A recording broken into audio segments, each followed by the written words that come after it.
Finally 2024 defending champions అనే tag కి team India గట్టిగా న్యాయం చేసింది. వాంఖేడే స్టేడియంలో కోట్లాది మంది టీమిండియా ఫ్యాన్స్ సాక్షిగా, రోహిత్ శర్మ, ఎంఎస్ ధోని సాక్షిగా మన టీమిండియా కుర్రాళ్ళు 2026 టీ20 వరల్డ్ కప్ ఫైనల్ కి గ్రాండ్ గా ఇచ్చారు. అబ్బా, సెమీఫైనల్ నుంచి ఫైనల్ కి టీమిండియా అంత ఈజీగా ఏమీ వెళ్లిపోలేదు. ఇంగ్లాండ్ వాళ్ళు లాస్ట్ బాల్ వరకు నువ్వా నేనా అన్నట్టు టఫ్ ఫైట్ ఇచ్చి మరీ టీమిండియాకి ఫైనల్ బెర్త్ ఇచ్చారు. చాలా రోజుల తర్వాత ఎలక్ట్రిఫైడ్ హై ఇంటెన్సిటీ మ్యాచ్ చూసాము. అసలు మ్యాచ్ చూస్తున్నామా లేదా హైలైట్స్ చూస్తున్నామా అనేలాగా ఇవాల్టి మ్యాచ్ జరిగింది. రెండు బెస్ట్ టీమ్స్ క్వాలిటీ క్రికెట్ ఆడితే ఎలా ఉంటుందో ఇవాళ టీమిండియా ఇంకా ఇంగ్లాండ్ టీమ్స్ చేసి చూపించాయి. గ్రౌండ్ కి వచ్చిన ఫ్యాన్స్ కి ఫుల్ పైసా వసూలని చెప్పాలి. లాస్ట్ వరకు టూ టీమ్స్ ఫ్యాన్స్ కూడా ఏ టీం ఫైనల్ కి వెళ్తుందని చాలా టెన్షన్ పడ్డారు. కానీ కొంచెం లక్ టీమిండియా సైడ్ ఉండి 7 రన్స్ తేడాతో మాత్రమే గెలిచి సెమీఫైనల్ నుంచి ఫైనల్ బెర్త్ కన్ఫర్మ్ చేసుకుంది. ఏదేమైనా ఈ సెమీఫైనల్ గురించి ఎంత మాట్లాడుకున్నా తక్కువే. సంజు శాంసన్ నాక్ ఏంటి, జాకబ్ బెథెల్ సెంచరీ ఏంటి, శివన్ దూబే సిక్స్లు, బూమ్రా వికెట్లు, అబ్బబ్బబ్బబ్బా, ఈ మ్యాచ్ అంతా హైలైట్స్ ఇంకా టాప్ మూమెంట్సే ఉన్నాయి. మరి లేట్ ఎందుకు, త్వరగా టీమిండియా మరియు ఇంగ్లాండ్ సెమీఫైనల్ మ్యాచ్ హైలైట్స్ గురించి ఈ వీడియోలో డిస్కస్ చేసుకుందాం. వీడియో స్టార్ట్ చేయబోయే ముందు ఇలాంటి క్రికెట్ అప్డేట్స్ మిస్ అవ్వకుండా ఉండాలంటే త్వరగా మన మ్యాచ్ పాయింట్ తెలుగు ఛానల్ ని సబ్స్క్రైబ్ చేసేసుకోండి ప్లీజ్. ఇవాళ మ్యాచ్ గురించి డిస్కషన్ వస్తే ఫస్ట్ గా డిస్కస్ చేయాల్సింది మన player of the match Sanju Samson గురించి. అబ్బాబాబా, ఏ నాక్ ఆడుతున్నాడు, అసలు ఏమన్నా ఇన్నింగ్సా. లాస్ట్ మ్యాచ్ లో 80+ స్కోర్ ఏంటి, ఇవాళ 87 రన్స్ చేయడం ఏంటి, ఒక్కొక్కళ్ళు సర్ప్రైజ్ ఫీల్ అవుతున్నాడు. ఏంటి, మన అవుట్ ఆఫ్ ఫామ్ లో ఉన్న సంజు శాంసన్ అయినా ఈ వర్చువల్ సెమీఫైనల్లో టీమిండియాని సింగిల్ హ్యాండెడ్ తో గెలిపిస్తుంది. నిజంగా back to back player of the match అవార్డులు తీసుకోవడం అంటే మామూలు విషయం కాదు. ఎవరైనా ఎక్స్పెక్ట్ చేస్తారా? మొన్నటి వరకు ప్లేయింగ్ 11లో చోటు దక్కించుకోవడానికి కష్టపడిన సంజు శాంసన్ ఇవాళ ప్లేయింగ్ 11లో రావడమే కాకుండా సింగిల్ హ్యాండ్ తో టీమిండియాకి సెమీఫైనల్ తో పాటు ఫైనల్ కి చేరుస్తాడని, అదే మరి గాడ్స్ ప్లాన్ అంటే.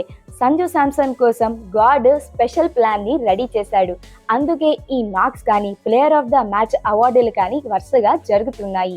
ఇదే జోరు కంటిన్యూ చేస్తూ సంజు శాంసన్ కనుక వరల్డ్ కప్ ఫైనల్ మ్యాచ్ లో టీమిండియాకి ఇంపార్టెంట్ నాక్ ఆడాడా, డౌటే లేదు, సంజు శాంసన్ కి గుడి కట్టడం మొదలు పెట్టేస్తారు. అఫ్ కోర్స్ ఇప్పటికే పాలాభిషేకాలు అవి ఇవి చేసుంటారు. కానీ ఫైనల్ మ్యాచ్ లో ఇలాంటి ఇంపార్టెంట్ నాక్ ఆడితే సంజు శాంసన్ ఎక్కడికో వెళ్ళిపోతాడు. ఏదేమైనా సంజు శాంసన్ నాక్ గురించి ఎంత మాట్లాడుకున్నా తక్కువే అవుతుంది. ప్రతిసారి ఆ ఇన్నింగ్స్, ఆ షాట్స్ చూడాలని అనిపిస్తుంది. అయితే ఇవాల్టి మ్యాచ్ లో సంజు శాంసన్ సూపర్ స్టార్ అనుకుంటే అది తప్పే. ఎందుకంటే సంజు శాంసన్ సూపర్ స్టారే, కానీ టీమిండియా రియల్ హీరో ఇంకొకళ్ళున్నారు. అతను మరెవరో కాదు, మన జస్ప్రీత్ బుమ్రా. అవును, Jasprit Bumrah once in a generation bowler అనడంలో ఎలాంటి డౌట్ లేదు. ఇలాంటి బౌలర్స్ మళ్ళీ దొరకరు. జస్ప్రీత్ బుమ్రా టీమిండియాలో ఉండటం చాలా అంటే చాలా లక్కీ. జస్ప్రీత్ బుమ్రా టీమిండియాకి లక్కీ చామ్. ఎందుకంటే బ్యాటింగ్ లో సంజు శాంసన్ 87 రన్స్ చేసి తన రోల్ అయితే కంప్లీట్ చేశాడు. కానీ బౌలింగ్ లో ఆ స్కోర్ ని డిఫెండ్ చేయగలిగింది జస్ప్రీత్ బుమ్రా మాత్రమే. ముఖ్యంగా తను వేసిన 2 స్పెల్స్ అయితే మ్యాచ్ ని టీమిండియా వైపు తిప్పేసింది. అవును, అవే 16th and 18th over.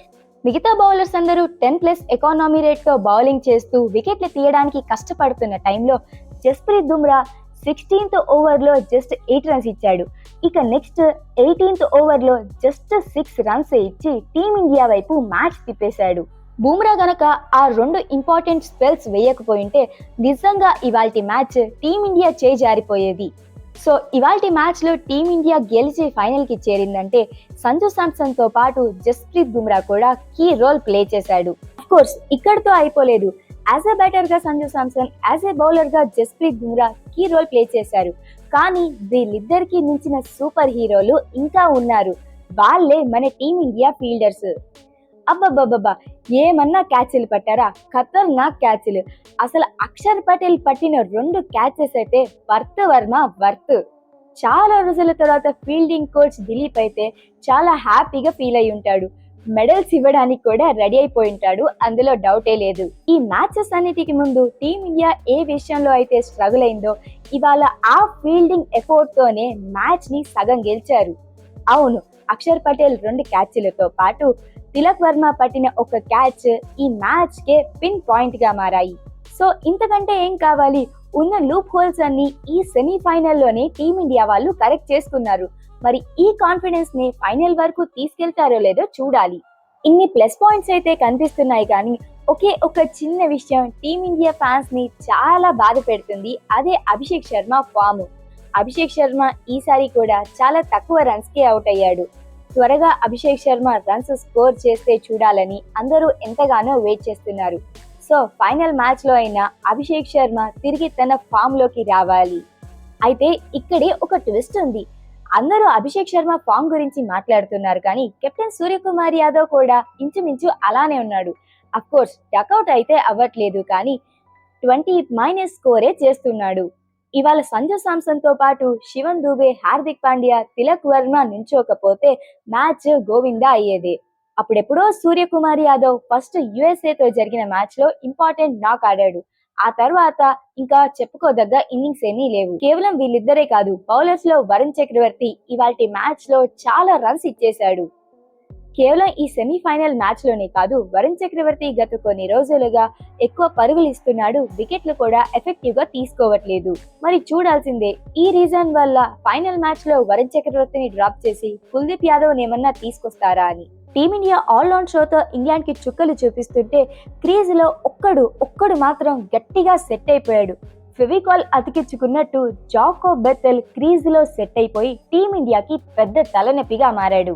England batters లో మిగతా వాళ్ళందరూ, ఆఖరికి inform batter captain Harry Brooke కూడా తక్కువ రన్స్ కే అవుట్ అయ్యాడు. అయితే జాకోబ్ బెథెల్ మాత్రం నేనున్నాను, ఇంగ్లాండ్ ని ఖచ్చితంగా ఫైనల్ కి తీసుకెళ్లాలనే కసితో సెంచరీ బాధేశాడు.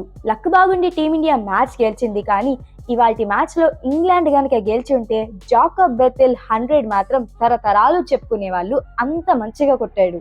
ఇవే ఇవాల్టి సెమీఫైనల్లో జరిగిన టాప్ మ్యాచ్ మూమెంట్స్. ఇక ఒకసారి మ్యాచ్ సమరీ చూసేస్తే, టాస్ గెలిచిన England captain Harry Brook first గా బౌలింగ్ ఎంచుకున్నాడు. సో ఈ మ్యాచ్ లో టాస్ ఓడిపోయి ఫస్ట్ బ్యాటింగ్ కి వచ్చిన టీమిండియా 20 ఓవర్స్ లో 7 వికెట్స్ మాత్రమే కోల్పోయి 253 రికార్డ్ స్కోర్ నమోదు చేశారు. సంజు శాంసన్ 89 రన్స్ తో టాప్ స్కోరర్ గా నిలవగా, శివన్ దూబే 43 రన్స్ తో కీలక నాక్ ఆడాడు. ఇషాన్ కిషన్, హార్దిక్ పాండ్యా కూడా వీళ్ళిద్దరికి అండగా నిలిచారు. ఇంగ్లాండ్ బౌలర్స్ లో జాక్స్ ఇంకా ఆదిల్ రషీద్ కి చెరో 2 వికెట్లు దక్కగా, జోఫ్రా ఆర్చర్ కి 1 వికెట్ దక్కింది.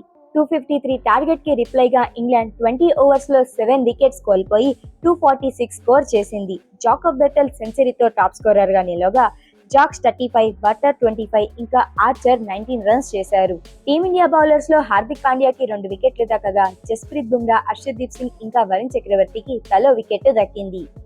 అలా మొత్తానికి 253 రన్స్ చేసినప్పటికీ టీమిండియా ఇంగ్లాండ్ ఇచ్చిన టఫ్ ఫైట్ వల్ల కేవలం 7 రన్స్ తేడాతోనే గెలుపొంది ఫైనల్ కి అయితే చేరుకున్నారు. అయితే ఫైనల్లో టీమిండియాకి ఏమీ ఆషామాషి కాదు, అక్కడుంది న్యూజిలాండ్ టీమ్. న్యూజిలాండ్ టీం కూడా ఫుల్ కాన్ఫిడెన్స్ తో ఫైనల్ కి వచ్చింది. అది కూడా మామూలుగా కాదు, టోర్నమెంట్ మొత్తం అన్బీటెన్ గా సెమీఫైనల్ కి వచ్చిన సౌత్ ఆఫ్రికాని న్యూజిలాండ్ సెమీఫైనల్లో చావు దెబ్బ కొట్టి ఫైనల్ కి వచ్చారు. సో దీన్ని బట్టే అర్థమవుతుంది న్యూజిలాండ్ టీమ్ ఎంత అండర్ డాగ్స్. కాబట్టి టీమిండియా సెమీఫైనల్ విజయాన్ని తొందరగా పక్కన పెట్టేసి ఫైనల్ కి రెడీ అవ్వాలి. న్యూజిలాండ్ కోసం పక్కా ప్లాన్స్ తో సిద్ధం కావాలి. అలా మొత్తానికి 2026 T20 వరల్డ్ కప్ లో ఫైనల్ మ్యాచ్ టీమిండియా మరియు న్యూజిలాండ్ మధ్య మార్చ్ 8న అహ్మదాబాద్ లోని నరేంద్ర మోడీ స్టేడియంలో జరగబోతుంది. సో ఇవి ఇవాల్టి మ్యాచ్ హైలైట్స్. హోప్ మీకు నచ్చి ఉంటుందని అనుకుంటున్నాను. అలాగే ఈసారి వరల్డ్ కప్ ఎవరు గెలుచుకునే ఛాన్స్ ఉంది, టీమిండియానా న్యూజిలాండా? మీ అభిప్రాయం ఏంటో కమెంట్స్ లో చెప్పేయండి.